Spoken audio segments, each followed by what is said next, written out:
sa umaga, tanghali, at gabi po sa ating lahat dyan sa Pilipinas at all over the world, guys. Kaya ito na tayo. Abangan na natin kung ano yung ating napakagandang mensahe dito patungkol sa Kim Pao ganap.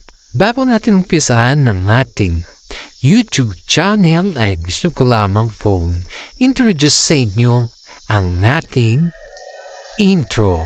Pasok!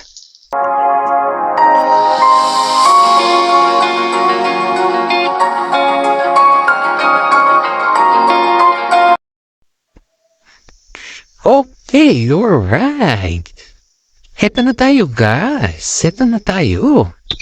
Ayon dito sa ating mga legit na sources ay mapapanood na yung movie nila Kim Chiu at saka si Paolo Avellino sa US. Super duper excited yung mga fans dyan kasi halos nga inaabangan ng mga yan simula pa nung nag-retake po sila. Sa mga nagsasabi na ang Kim Chiu ay kailangan ng i-broadcast o kailangan ng iparada ang kanilang movie sa Canada ay talagang natupad na ang pangarap ng mga netizen na kung saan po ay ang tagal na po nilang inaabangan ang movie ng Kim Pao sa Canada. Supposedly guys, oh sorry, I'm just coughing. Supposedly guys, doon sa Canada kasi sa US na ang daming Pilipino doon na mahilig sa Kim Pao. Kaya nga halos yung manggalawan ng mga Kim Pao dyan ay nakikita nila na sila ay very much professional. Bilang yan guys, naiinggan mo kasi din sila sa mga skills ng Kim Pao. Kung saan ay kitang-kita mo na kung paano sila umarte. Ayon nga dito sa ating mga friends of friends sa Canada guys, ay talagang pinanong tayo kung ano daw yung sekreto ng Kim Pao, bakit ang dami daw dun sa Canada. Ang nagsasabi na they are very sweet at bagay na bagay ito sa kanila yung kanilang ginagawa sa amin. Which is para sa akin na I thought it's, kumbaga is okay lang sa akin yung mga ganun natin. Okay lang, wala naman siguro masama. Ipakita natin na kagalang-galang ang Kim Pao sa mga all over the world na fans nila. Which is tama naman. Talagang kagalang-galang naman ng Kim Pao, diba? Pero ang tanong ng mga iba, bakit daw, ano daw yung sekreto ng Kim Pao? Bakit pati dun sa Canada ay napapabilib sila sa kanilang artistic skills pagdating sa shows? You know guys, kaya ito lang yung parang baga sarili kong opinion ito. I just giving this opportunity for us to know naman kung ano din yung opinion ko dahil I'm just vlogging about the Kim Pao, right? So I'm just telling this one to promote some of the tambalan. Did you know, ang sekreto kasi ng Kim Pao is may respeto sila sa isa't isa. Because trust and respect is a foundation of being tambalan. Kasi kung wala kang naman trust sa kasama mo, mahihirapan ka din magkaroon ng katambal na that is you kikikere ninyo ang isa't isa. Kaya nga, hindi natawag natin ang lakas na kanilang chemistry. Kasi yung chemistry, yun po yung foundation nila. Yun po yung starting the point which they have their own characteristic. Yung mga skills nila dun sa ginagampanan nilang role. That's the real topic, guys. Ay ito sabi nga ng isang netizen na gusto daw niya bumili ng mga tickets for their families, for his families, and why? Sabi naman ng mga iba daw is, siyempre, pag ang nanay ko is mahilig sa Kim Pao, of course, wala naman na siya lang daw yung manaroon ng Kim Pao sa sinihan, diba? Ito guys, sobrang napapabilib kami sa King Pao. As of now, also me, I just asked my legit sources about ano ding sekreto nila, and then kita naman natin na si Paolo is parang hindi pa siya aware sa mga salitang sekreto. Na si Paolo kasi is parang wala lang sa kanya, parang ganun na. Pero kita naman natin yung impact sa mukha naman niya. Pero kay Kimi kasi pag sabi mong sekreto, talagang magsasabi yan. May sekreto. Pero kay Paolo kasi parang ang hirap. Ang hirap natin na sabihan siya na yun. Ganun no. Sige, siyempre alam naman natin, di ba? Na this time guys is parang pakulo factor na lang yung nangyayari. Which is, nakikita naman natin na excited na Iman nasa Canada. Yan ito pa guys, ito pa yung mga sekreto ng kalawang ito. Ayon din dito sa ating legit na sources, ay may nagregalo daw kay Kim Chiu guys na kung saan po ay alam na dis. Sa tingin niya guys, ano yung naregalo kay Kim? Sa tingin niya ba ay katutuwa ba ninong? Or sa tingin niya ba ay kakagismayang?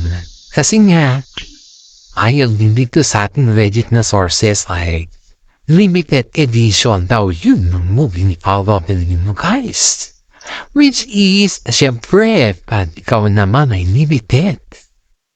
Ay ibig sabihin kasi sa mga hindi nakakaalam sa salitang limited, ay info ay bihira na lang. Hindi kagaya ng mga ibang movies na kung saan ay talaga doon makikita yung sinasabi natin na marami pang fandom, marami pang kumbaga is sobra pa yung mga aklat na gano'n or yung mga movies na as of now dito guys, dito I'm speaking for this one is parang hindi na daw siya masyadong crowded or hindi na daw siya masyadong kumbaga is parang ang hirap daw aminin ni Kim Chiu or kaya si Paolo Avellino na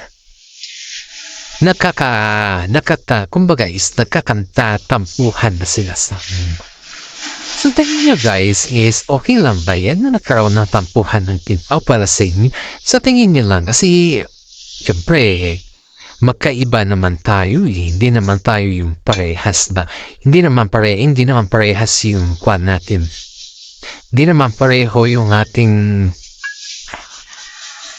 guys, hindi naman pareho yung ating opinion ba sa kanila.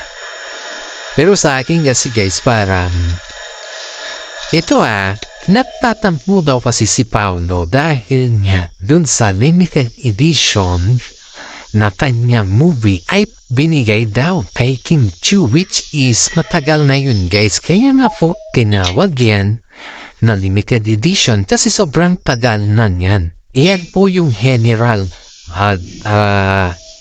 parang si Kwanata yan isang bayani Goyo. Si Goyo kasi dyan is isang general na kung saan ay pinagtanggol niyang Pilipinas sa mga sumasakop sa bansa. Iyan po yung parang kumbaga pinalabas kasi yan na movie. Correct me if I'm wrong guys. Is napanood ko na kasi yan almost a year na. Pinapanood kasi yan, Thailand kasing panoorin yan, pag yung mga taon sa mga, yung mga bayani, type of the bayani natin, gaya ng mga Jose Del Pilar, ganun ba, mga Apolinario Mabini, mga yung may kasaysayan, kumbaga. Eh, siyempre guys, hindi naman kasi in-expect ni Paolo na may magsasend naman bumigano sa kanyang kaya nga daw nagpampo si Paolo sobrang tampo daw ni Paolo dahil hindi daw niya sukat nakalain na yung magre-regalo ng ganon sa kanya is a close friend. At sabi pa nga daw niya dito na hindi daw dapat hindi regalo yung kundi siya daw mismo kasi nga daw namatay kasi si Paolo Avellino sa ending nun ng drama. Eh, siyempre, ayaw naman ni Paolo Avellino na ma-cry siguro siya. Kung kaya gusto niya is okay lang si Kim Chiu, ganon. Kasi nga, It's a long time. You are long time. Movie already. And then, nabigla daw si Paolo bakit niregalo daw kay Kim Chiyon. And of course, guys, natatampo si Paolo dun. Di daw na kasi in-expect na yun daw yung magiging surprise regalo ng kanilang kaibigan kay Kimi. Ang pagkaalam daw niya kasi guys, ang pagkaalam daw ni Paolo is just only they go to fun. Parang kumbaga exercise dito or ganito, ganyan. But suddenly, just Paolo realized that yung tina-target pala ng kanilang friend is just about the movie before. Of course, yes. Paolo have the right naman na bagay si Paolo naman may karapatan naman magtampo kasi nga without asking any permission of course. Sa movie niya kasi yan and then maybe it's just only for fun for them but para kasi kay Paolo it's big din naman. Paminsan-minsan kasi we need to respect din yung mga kaibigan natin even though just a close friend ba. Kasi ang daming sinasasabi na kahit close friend, no, it's okay, no worries, it's okay. Not taking for granted every time they ask or every time they like that. It's not taking for granted everyone, right? Yung natin dito, basis, pinapaliwanag naman po natin yung dahilan kung bakit katampo din sa Paolo Avellino kay Kim Chapo. And then ito nga, sabi ng mga iba na sana ay mag-okay na daw yung dalawa kasi hindi kita talaga na magkaiba yung iba daw yung mukha ng isa't isa pa sa kanila eh. Kaya sabi naman ng mga friends nila dito na normal lang daw yung tampuhan dahil nga nandun na sila sa on the spot na tampuhan ba hindi mo ba in-expect kung ano yung naging sequel part na kung ano ba yung sabihin natin kung ano-ano na lang daw dyan. Aba, itong si Kimi pala. Nagtampo nga si Paolo Avellino sa kanya siya pa daw yung sinuyo ni Paolo Avellino. Wah! Alam nyo guys, natatawa po dito sa mga issues natin for today. Alam mo yung mga okay terms na yun si Paolo Avellino yung nagtampo tapos ang subuyo si Paolo Avellino din. Sabi nga, kasi nga, pumunta daw kasi si Paolo sa bahay ng friend niya. Hindi na lang natin banggitin yung bahay ng friend niya guys na dahil dito sa tampo-tampo na to. At nag-seek daw ng help if what should they do or did they done wrong of missing. I think Kimi daw nag-reply. And then, pag Kimi nag-reply si Kimi, of course, alam mo ngayon, there's something wrong with it. Naman si Paolo Avellino very curious na very sanay kasi na every time nandyan si Kimi sa kanya. It's time for them na yung parang iisipin kasi na mga hintay na bakit mo na si Kimi? Nasaan si Kimi? Siyempre, pag mag-vlog si Paolo or suddenly magagawa siya ng picture niya or just TikTok lang na ba? Makikita din na wala si Kimi at saka makikita din na kung nasaan naman si Kimi. Tatanungin si Paolo kung nasaan si Kimi. Dito mo talaga makikita ni approachable effect or something na ayaw talaga ni Paolo Avellino magkadal yung kumilang tampuhan dalawa. Kaya ang ginawa nitong si Paolo ay sinusuyo si Kimi kahit siguro labhag. Hindi naman siguro sa labhag pero yung alam na this. Alam mo na yung sinatang alam na this. Yun yung term sisan. Alam na this parang. Kaya, of course, normal na lang kasing yan sa kanila kung tutusin. Napaka-normal ba? Yung sabi ko dito parang inaalalayan ko na lang yung sarili ko na mas masarap sa pakiramdam na yung normal silang dalawa. Yun na lang yung sinasabi ko palagi sa sarili ko kasi syempre guys, kung isa ka sa mga tao na nagbibigay kilig sa mga kasama mo, of course, just understanding the real talk na sinasabi, diba? You need to understand every sequence. Ilang mo din ano yung naralapat. That's the real discord and that's real. Diba? Sabi ko dito bawas-bawasan yung pagiging seloso ba? Kasi, ito pa guys, baka siguro di ko yung naniniwala dito sa sasabihin mo. Nagsiselos daw si Paolo Avellino. Natawan daw pa pala dun sa kanyang ipokotong selos ba? Yung, ewan daw guys, bakit parang na-okay na yung mga galawan ng Kim Pao sa ngayon? Hindi sa kwan. Ang dami kasi nakakapansin guys na pero yung galawan ng Kim Pao is na kakakay na daw, parang ganun yung hindi naman siguro na nakaka-okay ba? Parang yung it sense na parang hindi na sila nahiya sa kwan. Hindi parang kumbaga is they are just very open now in their body languages, not like before yung makita mo yung ganito, ganyan, ganito, kailangan ganito, parang ganun. Pero as of that time na yun guys, is parang na-cryan daw sila. Pero sa akin, hindi naman okay. Presenta lang yung nakakamdaman nila. Yung kasi papaintindi ko dito eh. Pero papaintindi ng mga iba because we have a different perfection in our life. Or we have different perfection or idea.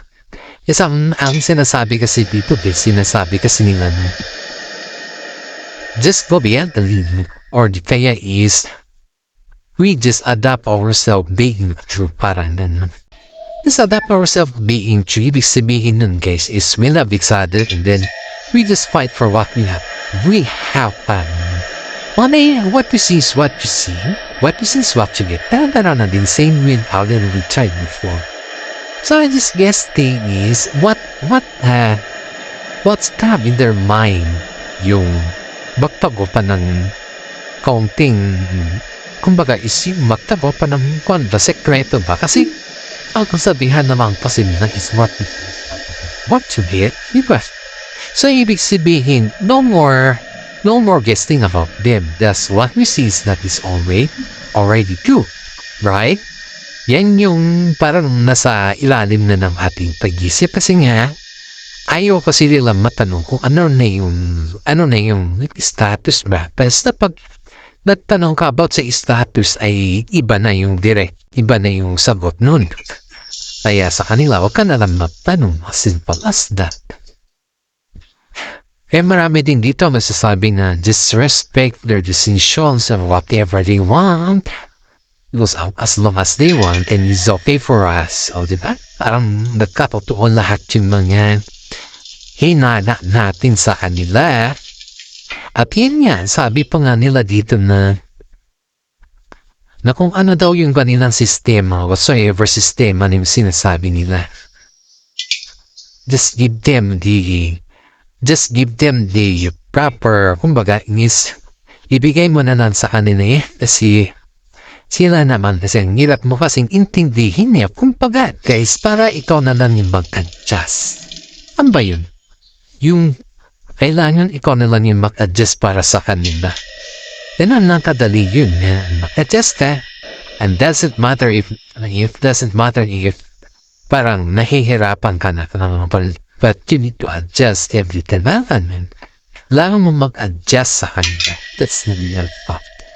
Marami mga netizen naman sasabi na give them a round of applause. Parang ganun. Yung round of applause kasi na sinasabi guys is yun yung pa natin dito. Yun yung inaalalayan natin dito na sana hindi magkatotoo yung mga sinasabi ng mga iba na yung hula-hula ba at yun nga yung sinasabi nila na parang hirap na hirap daw ang Kim Pao sa 2025 kasi ang labo daw ng swerte sa kanila. Naniniwala ba kayo sa mga ganyan na idea guys? Kasi nga, syempre, narinig na din sa sinatin niya kay Kim Chu eh. So parang ang inala pa din is quite very, I don't know if what will happen to them. Just believe in God and then God will trust them every time, okay? At hanggang dito na lang po yung nating updates for today, guys. Sana nagustuhan ninyo ang ating updates, guys, kasi ito mga updates natin nasarap natin sa ating mga legit na sources. Alam ko, kung na kayo, inaantok na kayo, or di kaya alam pong inahabangan nyo ng ating ibang YouTube channel updates at mamaya na naman po yan guys. Sana magustuhan ninyo at salamat sa lahat. At mapahinga po tayo na maayos, makatulog tayo na maayos at hanggang dito na lang po ang ating updates.